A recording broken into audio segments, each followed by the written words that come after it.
2024 ఎన్నికల్లో ఇక్కడ వైసీపీ జెండా ఎగరబోతుందంటారా? కన్ఫామ్ ఎగిరిద్ది. జగన్మోహన్ రెడ్డి ఏపీకి ఎందుకు కావాలని అంటే మీరు ఏం చెప్తారు? పరిపాలన బాగుంది కాబట్టి. అసలు ఏం చేశాడు ప్రజలకు జగన్మోహన్ రెడ్డి గారు వచ్చిన తర్వాత?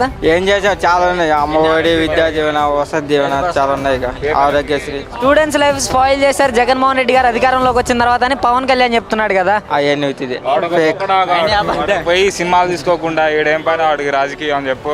వాళ్ళు కాదు, అందరు కలిసి వచ్చిన ఎన్ని పార్టీలు కలిసి వచ్చినా జగన్మోహన్ రెడ్డి ఇంటికి కూడా వేయకలేరు. జనసేన ఫ్యాన్స్ కోసం ఉంటారు. అంటే రాజకీయం పరంగా అయితే వైఎస్ జగన్మోహన్ రెడ్డి లేదు, జగన్ పని అయిపోయింది, 2024లో అధికారం స్థాపించేది మేమే అని నారా లోకేష్ చెప్తున్నాడు కదా. అంత సీన్ లేదు వాళ్ళకి, అంత సీన్ లేదు. ఇక్కడ వచ్చే జగన్మోహన్ రెడ్డి, పిన్నెల రామకృష్ణారెడ్డి 5వ సారి ఎగరేస్తారు జెండా. ఇక్కడ మాచర్ల నియోజకవర్గంలో పిన్నెల్లి రామకృష్ణారెడ్డి గారు గెలుస్తారంటారా?